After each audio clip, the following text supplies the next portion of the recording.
দেশের স্বাধীনতা সংগ্রামের আন্দোলনে একজন আমাদের সত্যিকারেরই একজন জাতীয় নেতার ভূমিকায় অবতীর্ণ হয়েছিলেন বঙ্গবন্ধু শেখ মুজিবুর রহমান। আওয়ামী লীগ তো তখন নিরঙ্কুশ সংখ্যাগরিষ্ঠ, তারপরে ক্ষমতা দেওয়া হয় না। এসবের মধ্য দিয়েই আমাদের যে একটি স্বাধীনতার দাবি ছিল, আন্দোলন ছিল, যুগপৎ কর্মসূচি ছিল, তৎকালীন সময়ের আওয়ামী লীগের যিনি প্রধান, এখন তো ফ্যাসিস্টের কারণে তাদের নাম বলাও আমাদের যন্ত্রণা হয়ে গেছে, কিন্তু এদেশের স্বাধীনতা সংগ্রামের আন্দোলনে একজন আমাদের সত্যিকারেরই একজন জাতীয় নেতার ভূমিকায় অবতীর্ণ হয়েছিলেন বঙ্গবন্ধু শেখ মুজিবুর রহমান। আওয়ামী লীগ তাকে সেই মর্যাদার আসন থেকে যে কোথায় নামায়া দিছে, এটি ভাবতেও আমাদের আজকে কষ্ট পায় যে একটি বঙ্গবন্ধুকে তার কন্যা শেখ হাসিনা কোথায় নামায়া দিল।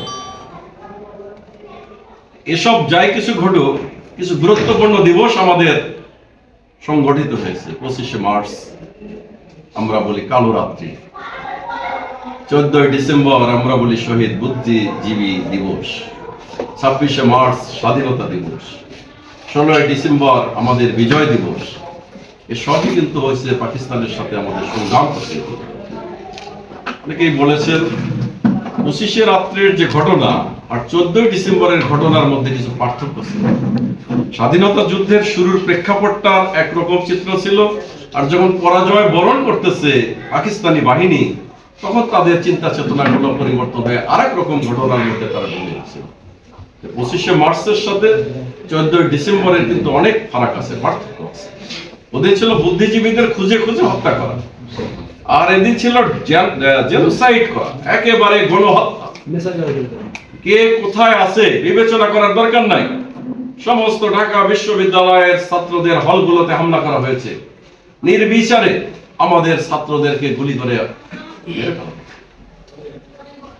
আলো নিভিয়ে দেওয়া হয়েছে, ঢাকার রাজপথ অন্ধকার করে দেওয়া হয়েছে, পিলখানায় হামলা করা হয়েছে, ইপিআরদের নির্বিচারে হত্যা করা হয়েছে, সমস্ত আবাসিক এলাকাগুলোর উপর হামলা করা হয়েছে, আগুন জ্বালিয়ে দেওয়া হয়েছে, গুলি করে মানুষ মেরে দেওয়া হয়েছে। এটির জন্য আমাদের জাতি ওভাবে প্রস্তুত ছিল না। অতর্কিত হামলা, একবার হামলা না, শেষ করে দাও, ঠিক গণহত্যা বলে থাকি আমরা। এই যে গণহত্যা করে বাংলাদেশের মানুষের মোরাল, স্বাধীনতা যুদ্ধের যে চেতনা, স্বাধীনতার যে দাবি, এই দাবি যাতে মানুষ করতে না পারে, তার জন্য কালো রাত্রিতে এমন ভয়াবহ নৃশংস হত্যাকাণ্ড ঘটানো হলো, যাতে আর কেউ ফিরে তাকানোর সুযোগ না পায়, স্বাধীনতার জন্য কোনো আন্দোলন না করতে না পারে। এসব কিছু ঘটানো, আওয়ামী লীগের নেতারা এর মধ্যে দিয়ে পালাতো, আবার কেউ স্যারেন্ডার। এমন একটি ভয়াবহ অবস্থার মধ্যেও দেশকে একটি সঠিক ঠিকানায় নেওয়ার জন্য সামান্য একজন মেজর, আমাকে বলতে কোনো দ্বিধাই নাই, স্বাধীনতা যুদ্ধের যদি ঘোষণা না থাকতো তাহলে এই যুদ্ধ হতো না, হামলাই হতো একদম। এরকম একটা পরিস্থিতির উত্তরণের জন্য তৎকালীন মেজর জিয়াউর রহমান, সাবেক মরহুম রাষ্ট্রপতি, যিনি ঘোষণা দিয়ে মানুষকে যুদ্ধের জন্য মুখোমুখি করে দিলেন, আমি গভীর শ্রদ্ধা জানাচ্ছি তার প্রতি।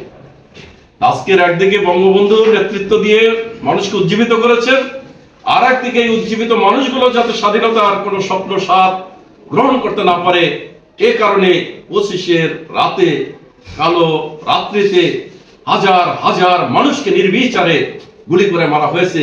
পৃথিবীতে এমন নিন্দনীয় ঘটনা কোথাও খুঁজে পাওয়া যাবে না। সেদিন আবার আলোর দিশারি হয়ে আবির্ভাব হয়েছে জিয়াউর রহমান।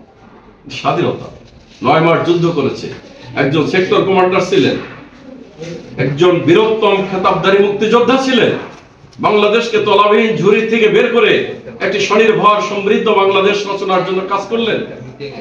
ক্ষমতার পালাবদলের মধ্য দিয়ে এরকম একজন বীরোত্তম মুক্তিযোদ্ধাকেও রাজাকারের দোসর বলে, পাকিস্তানের দোসর বলে বিভিন্নভাবে নিন্দনীয় অপবাদ দিয়ে তাকে ছোট করা হয়েছে।